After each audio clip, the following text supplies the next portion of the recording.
Hello, hello, hello. Thank you for joining us today. It is time for another kick-ass career conversation. I am Kim. I'm Louise. And we're joined by Dr. Catrina Mitchum. You can call me Catrina. Yay! Catrina, we're glad that you're here. We're going to let the world know about you in just a little bit, but we want to start this week how we start every week. What are we celebrating today? Again, I will say how much I love this opportunity to take the time to reflect. I say it every week. And that's for those folks who are just finding us, right? And they're like, who's Kim and Louise and what's this all about?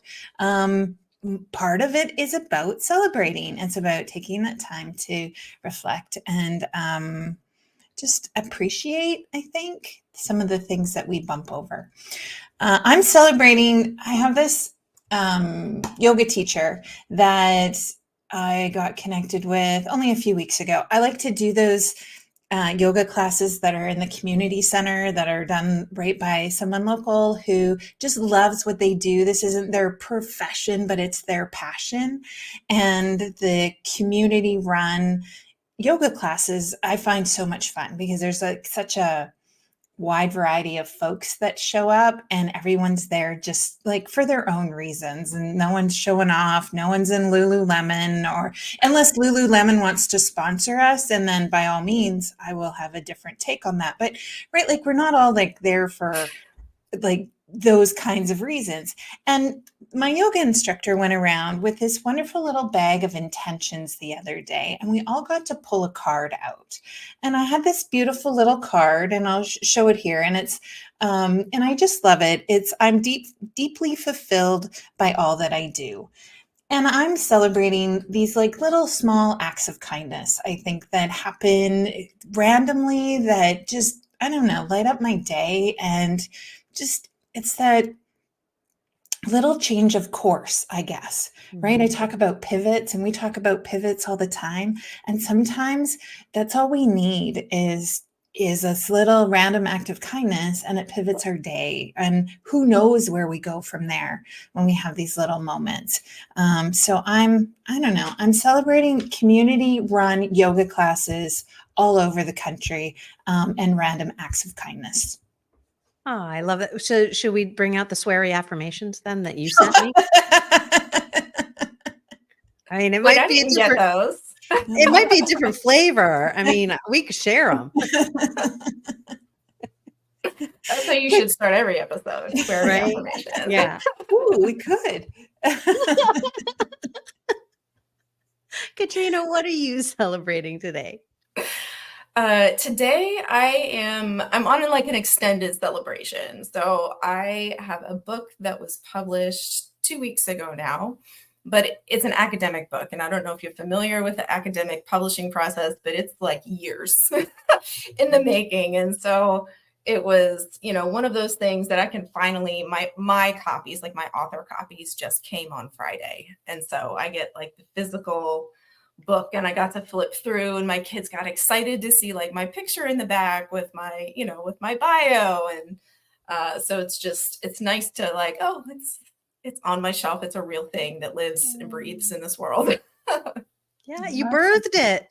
I did. Really long gestation period. Yes, incredibly long, just too long. But yeah, so that's what I'm celebrating. Yay, congratulations. That's a huge celebration. Yeah. I love that. I love that.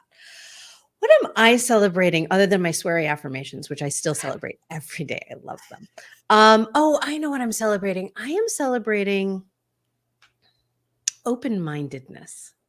The details around that. So probably about 4 or 5 years ago, I was introduced to human design as a tool, as a way of kind of looking at ourselves in a more holistic way.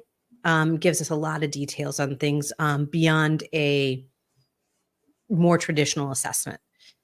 And I've been incorporating it more and more and more with my clients, with my groups that I'm working with. And at first it was like, I'm okay doing this one-on-one, but in groups, this Like, is this okay? Is this okay? Is this okay? And I finally went headlong and I'm like, look, I can actually help you better if I have this information.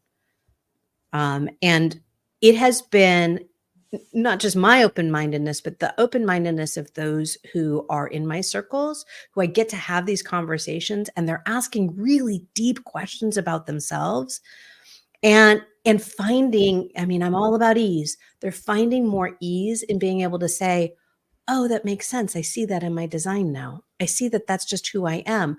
Oh, how can I embrace that? How can I incorporate that more? Right? Whatever that crunchy bit is that may show up in our lives, right? If you have the perfectionist channel, you don't always like having that channel. And yet there is so much joy and so much wisdom and so much brilliance that can come from those places that we once felt crunchy when we go, oh, that's just me. And so that, I think, open-mindedness is how I would say it, is just being open to that and creating a new understanding of who we are. So that's what I'm celebrating today. That and sweary affirmations, because these are freaking awesome. Catrina, before we go any further, I really want to let people know a little bit about who you are. Since you did just talk about this academic book that came out, I think it's important that people, right, get a sense. So Catrina has been designing and teaching online courses and trainings for 15 years, much longer, I will say, than most people have thought about taking online courses and trainings. I think people who thought this was new in 2020, surprise, it's not. And she's passionate about helping others create learning experiences that create impact for learners and businesses alike. Catrina, we're so excited that you're here and that we're going to have this conversation around learning and what it's like to be a learner. Yeah. And so I want to start with again, just kind of that celebration of your academic, like, conglomeration of all of those years and being able to put that into a book and have that as an instrument to share your knowledge with folks. Tell me a little bit about what brought you here, not just what birthed your book, but what brought you here. Like, did you always think this would be a space that you would be passionate about? So passionate, in fact, that you spent years writing about it? Like, is this what you thought you'd be doing when you were a much younger you? No. My career path has been kind of like maybe a tornado, where, like, as I am the tornado spinning around, grabbing all the things that I'm interested in until I sort of just landed here. I was probably one of 5 English literature students in my bachelor's program that did not go into education. I left with just a degree in literature, and I got into publishing and document design. I learned Adobe. This was all after college. And I went back to get my master's degree in professional and technical writing because I was like, document design's a real job. It lives under technical writing. That's what I want to do. And then I took a class on teaching writing and was like, ooh, no, this is what I want to do. And then I got to treat, I taught at the time they were calling it basic writing, but like a 4-credit class at the community college. And I got to teach it as an internship. And I loved it. I taught online my second semester, and there was no turning back. It was my favorite modality to teach in, and that was back in 2009. 2010, I went entirely online, and that's all she wrote. Wow. Yeah. Talk about being open-minded, right? Like, you stepped into these spaces and you went, no, oh no, wow, this is what I like. Yeah, that's so cool. And it's funny because most people, when they talk about that tornado, or like Louise likes to describe it as like this crayon scribble of a of a career path, which mine definitely looks like. But the this idea of the tornado, I love the idea of like sucking in or soaking in those bits that it's like, ooh, I want more of this. And so it's growing and growing and growing. And so while some people maybe hear a tornado and they're like, wow, that does not sound appealing, I think it's amazing. So kudos to you for allowing that space to keep growing for yourself? I can't say that it was necessarily that I was open-minded. Like, I don't want to take all that credit. Like, that might not be it. But I did tend to gravitate toward and follow paths of things I was interested in, right? Like, Cool. ooh, I love this concept, or I love this theory, or I love doing this thing. And then, well, let's see where that takes me. But it was always following something that I valued and something I found important. Mhm. So like with the online classes, community colleges are their own special context of students, but the students that are in community colleges and online, those are the students that had someone along the line fail them. And Mhm. they're often coming for not just one or two, like it's not just because they want to stay home in their pajamas, especially back then. It's because they've had a lot of life happen. And they really, really want to be there. And so I think that's part of the reason why I gravitated toward it. So, what is the difference? Because I know everybody has an opinion on this now because we went through this global pandemic, and those of us who were connected to the online learning space, either as a student ourselves, or as a parent, or as a teacher, what is it that you love about the online? Is it what you just spoke to, or is there something else about this online learning space that you love so much? It's really, to me, I see it as a way to take down gates for people that have traditionally had gates put up. And whether that's in formal education or informal education, I have been, since I got out, I call it out because I left a full-time position. Mhm. I've taken a lot of online courses that are intended to help people do things, and a lot of them are really terrible. And they're just putting up more barriers because they've got fancy marketing. And it's not really, even if it's unintentional, the design isn't really going to help someone learn the way we know that adults learn. And I think Mhm. that's it. It's about adult learning as opposed to children learning, which there's a lot of overlap, but there's also a lot of differences. And I think that's the thing that drove me into doing it formally, but also the thing that was like, well, I still really like this thing. And there's a space for it outside of higher education. Yeah. Can you speak a little bit to that difference of adult learning? Because right, what we're talking about here is really understanding how we learn, and I think it would be helpful for our listeners to have a deeper understanding of like, how do adults learn? Yeah. It's messy and complicated. Cool, just like adults. So just like adults, I like to think of it as like baggage, right? So we've all got our own experiential baggage tied to learning, whether that's formal or informal. And so, the older we get, the more that baggage has been beat up, has had stickers put on it, has maybe been swapped out or is fraying. And all of those things impact how we come to a new learning experience, right? And that's the case in life in general, I think, but it's especially important if you're trying to teach someone how to do something new and understanding what potential experiences that they've had at that point. You don't want to treat an adult like they're a child, but you also want to be able to give them enough stepping stones Mhm. for them to decide which stepping stones they're going to use, and giving a lot more autonomy than we typically give to children. Yeah. I found too, like understanding, like being in workshops, being a facilitator and a teacher, someone who delivers trainings and workshops, is to really, really understand that from a leadership point of view, Mhm. that folks in this space all come from different paths, and they all have experiences, and building that space of trust becomes so important and so crucial. In one-on-one spaces, I find it a little bit easier because you have a little bit more interaction when you're face to face. How does that translate to online learning? Is trust still that important when you're in that space? Absolutely. If you don't trust the person that is trying to teach you something, then you won't actually think that the information they're giving you is important enough to implement, right? And you can, like, I like to take reading as an example. Like, I can read all I want, but I'm not going to learn that from that reading unless I'm engaging with it. And I'm not going to engage with something or someone that I don't trust.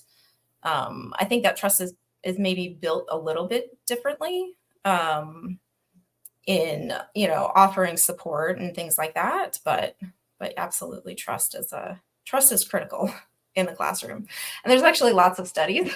I'm going to go a little bit academic for a second. There's a lot of studies that show, especially in online learning, where we have studied these things, that one of the number one factors that impact whether or not a student, regardless of whether they're 18 or 65, stays in the class and continues past the class is actually their faculty member. And so the person that's doing the teaching, even if they didn't design it, that personal interaction is critical to somebody being successful by any definition of the word.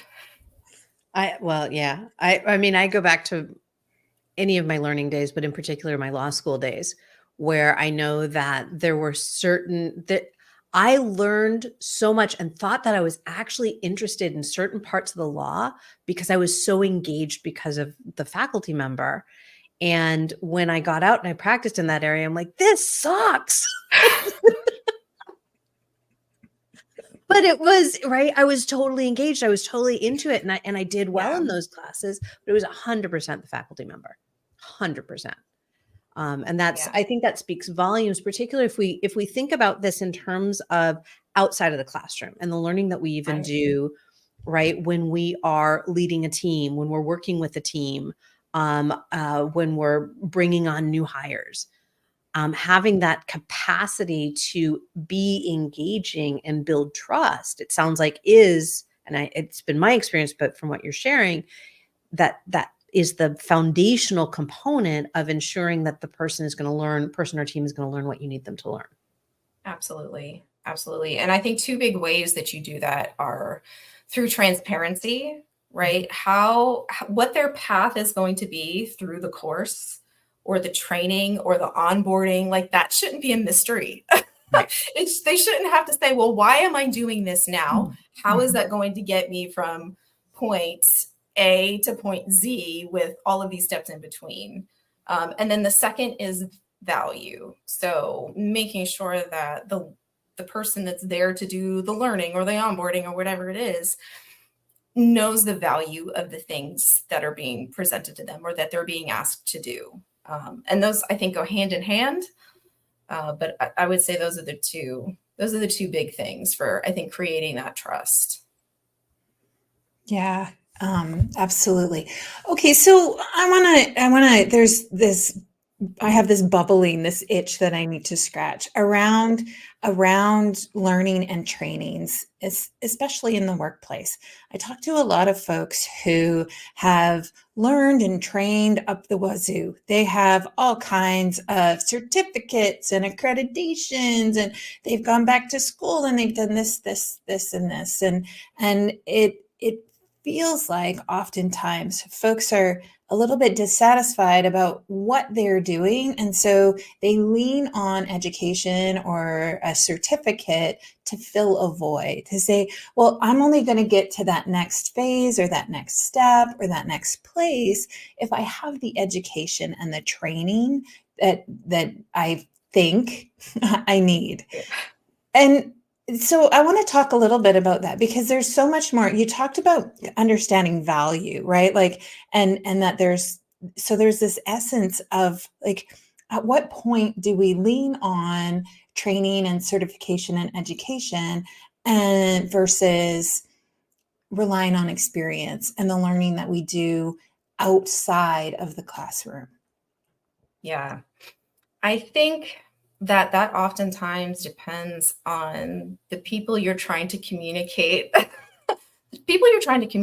to, right? So in some fields, if you don't have that piece of paper, then you don't know how to do the thing. And others are more open to non-traditional forms of learning, like teaching yourself something. I've got a lot of that in my background, teaching myself how to do things. Yeah.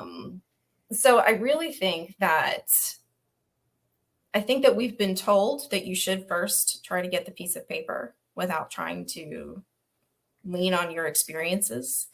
But I don't necessarily think that is always the case.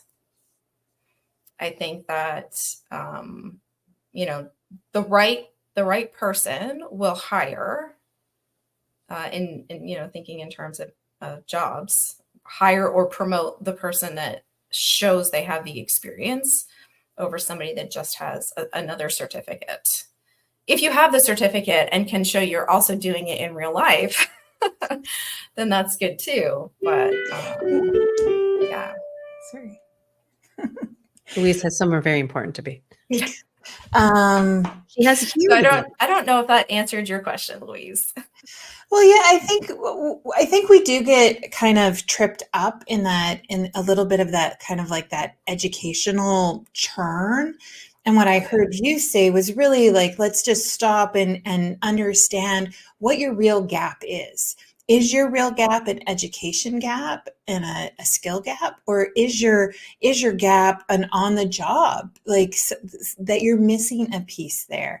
And that they are actually very different. The experience that we have, just going back to Kim's example, like I was so engaged in my schooling with my professor that I was like, yeah, this is it. And when we miss that other, like the application piece and the experiential piece, we really do. There really is a disconnect. There's both. There's a balance, but don't confuse them. They are different. Oh, absolutely. Absolutely. And I, because I have the terminal degree, I've had a lot of people say, well, I'm thinking about going back for a master's. And my first question is always, what are you going to do with it? Mm-hmm. Like, what is the goal? How is it going to help you? What is it going to give you to get to whatever your next step is? And maybe even 60% of the time, the answer is, oh, I don't know. I was just going to go back because I don't know what else to do next. So I think I agree. I think sometimes it's used as a crutch because, I mean, when I was a kid, that's what I was told. You go to college and you get a good job. And then, as a turning 40 someone, that it turned out not to be the case for a lot of us. And so what's the next solution? Oh, go get another one to then get a better job. So I can see how that's, sort of what we've been conditioned to lean on when we're not sure what the next step might be. Well, I think there's a little bit of taking responsibility in there, right? Because we end up consuming other people's knowledge. When we go to learn something, we're consuming somebody else's knowledge. And by spending all that time consuming and not creating, not being in that space of what do I want to create? How do I want to create that? What do I want to tap into from my wealth of knowledge already? And right, we were talking about finding those gaps, finding those places of, I don't need an entire master's degree. I don't, right? I mean, I have my JD. I was practicing attorney. And there are so many times up until about 10 years ago that I was like, I should get another degree. I should get it. And what I realized, it was that question of, but why do I need this? I don't need this to do. What am I interested in doing? Do I need additional education? And I will tell you, for those of you listening, go get yourself a JD because people think you can do anything when you say you are a practicing attorney. It's fascinating the type of jobs that after getting my law degree, when I left the practice of law, the number of people who invited me into all sorts of circles that I was like, I don't know how to do that, but they thought that I could because I had this degree. So it opens, like, yes, educational pieces of paper can sometimes open doors. And I think we have a responsibility to stop consuming for the sake of consuming and start creating opportunities for ourselves and for those that we are working with for and who work for us. That's where I think about that. Yeah. Absolutely. And I think part of it's also determining what of the things that you consumed is worth bringing along for the rest of your ride, right? That's why it's a tornado. Like, Yes. I only was pulling in the things that serve me and the purpose and values that I have, and leaving everything else behind. And sometimes that did, and sometimes that didn't involve higher education. So the book that was just published, a lot of it is, because there's a whole chapter on this is what everybody else did, because that's a requirement for academic publishing. Mm-hmm. But I have a co-author, and we went very practical. And it was all based on combined. Her and I have 40 years of teaching experience online, and it was all based on that. Mm-hmm. So it's very, leans very accessibility standpoint, and remembering who your online students are, but also very things you can literally take and go use, because that's what our experience was in. Well, isn't that our, speaking of responsibility, like, isn't that our responsibility if we do want to shift paradigms, if we do want to dismantle certain systems that don't work for the majority? Don't we need to start giving voice to this place of, yeah, okay, I need to kind of play along to do this, but I'm going to be really clear that I'm playing along to do that because here's the bigger message. Right. Absolutely. My next step is actually taking not everything that's in there, but taking the gist of that and flipping my audience to the rest of the world. Nobody wants to read it if you're not in teaching, right? There's a lot of teacher jargon in there, and because that's who the intended audience is. But I think there's a lot in there that is applicable to any kind of training and learning design. And that's why, when I left, as someone with a background in writing and words, what I called myself was incredibly important to me. Mm-hmm. And so I landed on learning designer, because that is encompassing a lot of different contexts where the core of what you're trying to do is the same, right? The core of learning something is change. And ideally you have an understanding of what you want that change to be. But to me, that was an important piece of pivoting for me. Yeah. I'd hazard a guess that most people don't know that that's the core of learning. I mean, people like think of the number of workshops and trainings and lessons and this and that and the other thing that people are putting out there. I don't think people create from a space of what change am I looking to provide, and that is the core of curriculum development. And yet my guess is most people don't think of that. But that's also the core of why people go to formal education or for informal education, or they pick up a book because they think that's going to be the answer. It's because there's something that they're trying to change in one way, shape, or form. Yeah. Well, and I think, but I think that's where, again, this is just my opinion, I think that that's where a huge gap is. Oh, yeah. Is that those that are creating the curriculum are not necessarily creating it to elicit change. And those that are consuming it are craving change. Right. Or are told that they have to go to it because their boss told them to go to it. But exactly, we're going to. That's true too. Yeah. Having completed a cybersecurity training this morning. There you go. So if we were to look at empowering our listeners around becoming their own learning designers for their textbook, like who they are, their own course, like their lives, what advice or tips do you have, Catrina, that can help people really kind of embrace that to become their own designers of their own learning? So we started this session talking about the value of reflection, Louise, and I honestly think there are studies that I'll like constantly wave my hand at those studies that show that thinking about how you're thinking, and especially in terms of learning, goes a really long way in helping you focus on what your goals are and what you need to achieve those goals, whether that's when you're already in a course or when you're trying to plan out what it is you want to learn and how. Reflection can help you figure out what's my goal? what do I want to learn? What change do I need? How do I best learn? That's a whole other conversation, right?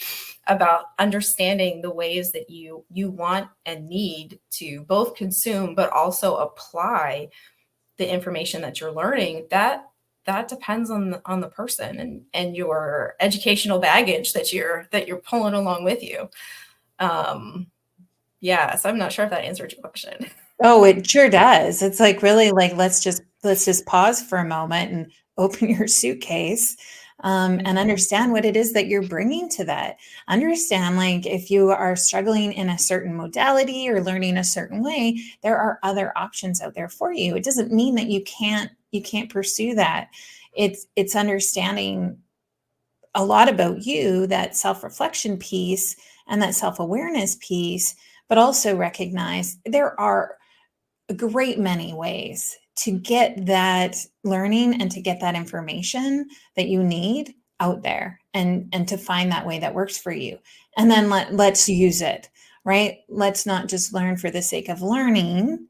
Let's figure out, how do we use that? How we take what we have learned to actually make a change, to actually implement something different. Right. You talked about thinking, right? That is the essence of reflection, is thinking about thinking. And it was so funny because when you said those words, I had a visceral reaction. Because Good or bad? it was interesting. As I unpacked it just a little bit in real time, it's this, I was taught, even though, so my family is definitely, I come from a family of advanced degree holders. Like, you go to college, but not just to get an undergrad, you go to college to get multiple degrees, and your suitcase is filled with them. And so the fact that I only had 2 degrees was like, I was the underachiever, apparently. But the idea of thinking about thinking was drilled into me, that was navel gazing, right? That was not something that was productive. And yet I obviously have grown to know that that's not true. And this idea of thinking about thinking, and thinking about how we learn, and thinking about how we're stepping into something, and the importance of it, and how it's going to play out for us, I think is scary for people, because it doesn't feel productive.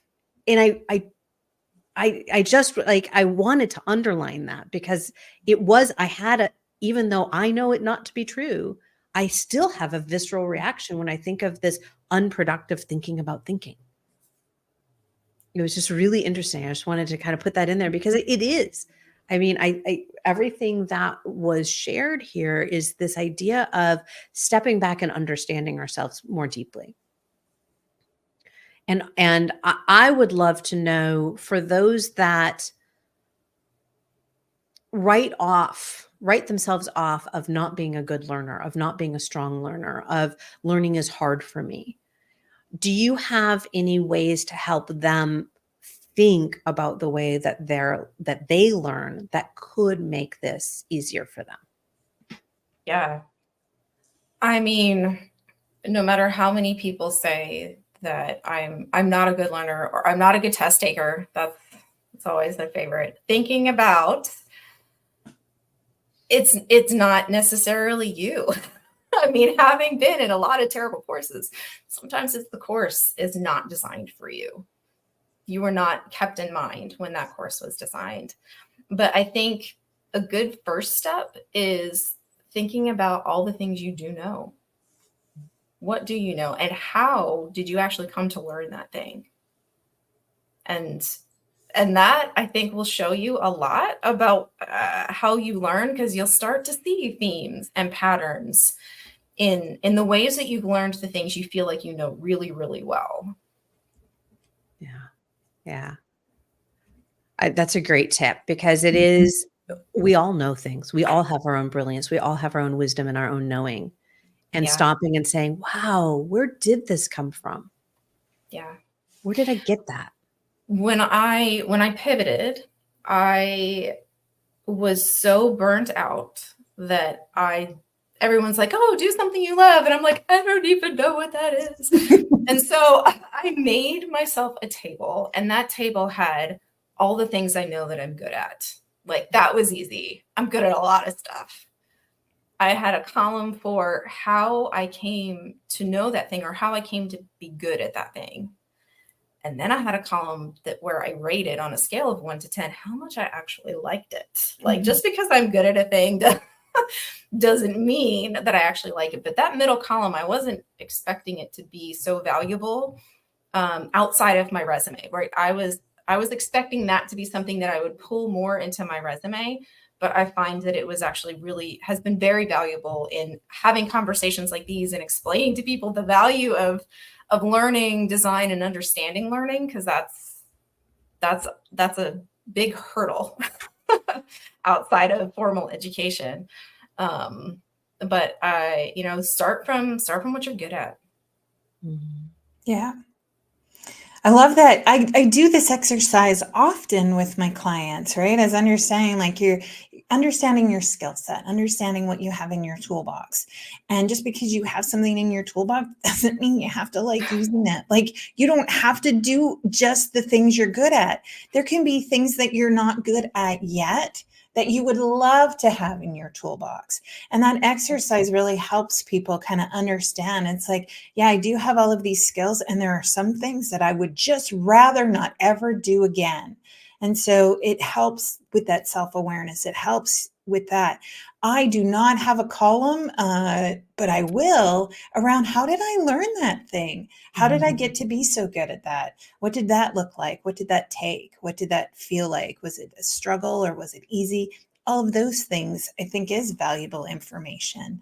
And that can really help you shape what it is you pick up, and what it is you leave behind when you're looking at your baggage, at your luggage. Yeah. Yeah. I don't know if Louise, I think you've read, and I don't know, Catrina, if you have The Big Leap by Gay Harden. Not Gay. That's an actress. Gay Hendricks. God, the last names are so similar. Okay, Gay Hendricks, not an actor, a writer, wrote this book called The Big Leap. And it talks about our zones of genius, and it's our zone of incompetence, zone of competence, zone of excellence, and zone of genius. And when I started doing these exercises and realized how much of my time was spent in my zone of excellence, which was all those things that I was really good at, but then in those columns would have ticked off, I really hate doing this, right? It's just like what I loved learning about. All of a sudden I hated practicing. So ticking off all of those things in the zone of excellence, where you get a lot of ego hits because people really, really, they're like, hey, you're really good at this, and it feels good, so you're following it. It's also a absolute recipe for burnout because you're not aligned with it. And so allowing yourself to be in that place that you're talking about, that using those columns to help you find that zone of genius, I think is a wonderful tool. Yeah. Beautiful. Beautiful. I just noticed the time.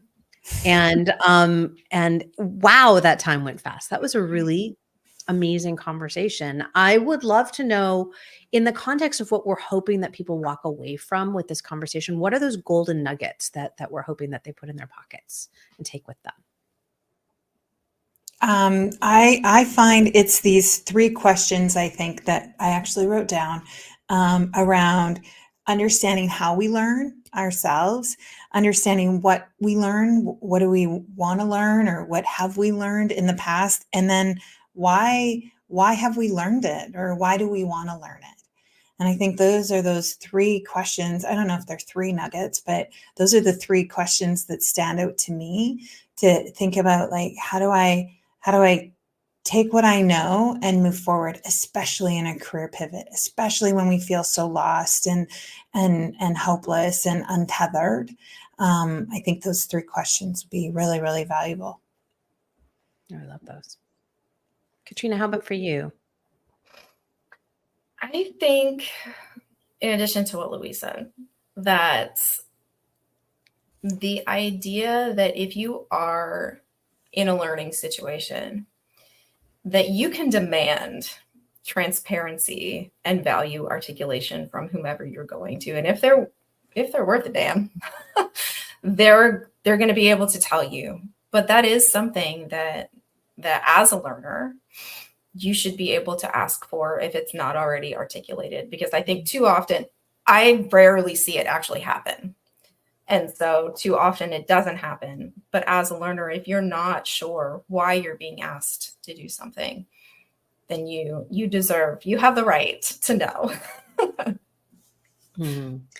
Self-advocacy. Absolutely. Yeah. Yeah. Huge. I'm going to go back to that thinking about thinking and that place of reflection where we started. And really, it is absolutely one of the most productive things. And I think it speaks to that self-advocacy part, plus those 3 questions. So it's like tying it all together, maybe, is this place of allowing yourself to think about how you learn, what you learn, why you're learning, and then what you need from the people who are providing that learning to you. And if you're on the flip side, if you're providing that learning to others, going through that same process in terms of what is it that you're providing? What is the change that you're wanting to actually elicit? So, I love that. Good stuff. Good stuff. Catrina, where can people find you in the world if they want to continue the conversation with you? Well, if you go to my website, you can find all my socials there. It's cmlearningdesign.com. I think I'm probably most active on LinkedIn. So that's probably the best place when you get there. Great. And we will include all those links in the show notes as well. Absolutely. Louise, where can people find us if they want to continue talking to us? Absolutely, on LinkedIn. Kim and I are both there, and Your Kick-Ass Career is also there somewhere on LinkedIn, but connect with us personally because that's way easier. But you can also find us at yourkickasscareer.com, and you can tune in and check out, like, we have an events tab and all kinds of things going on there. So please do. And coming up next week, I believe, our next little micro class that Kim and I have put together for micro learnings for macro results. How do we take what we learn in small little bits and then apply it to, right? Just all the things we're talking about. We're going to be talking about moments of joy and micro moments of joy and what that looks like and why does that matter and how do we learn it and why do we want to learn it? And well, now you know what. Those were all my questions. Those are my nuggets. I love it. You can also tune in next week with Engineering Resilience, where Hannah Burns Dunham is going to be joining us to have another great conversation here on Your Kick-Ass Career Conversations. Thank you, Louise, and thank you, Catrina, again for being here with us. It was an illuminating conversation, and I really appreciate you bringing your brilliance to the table and helping people figure out how and why they're learning what they're learning in the world. Thank you so much for having me. Absolutely. Thanks, Catrina. Bye, everyone.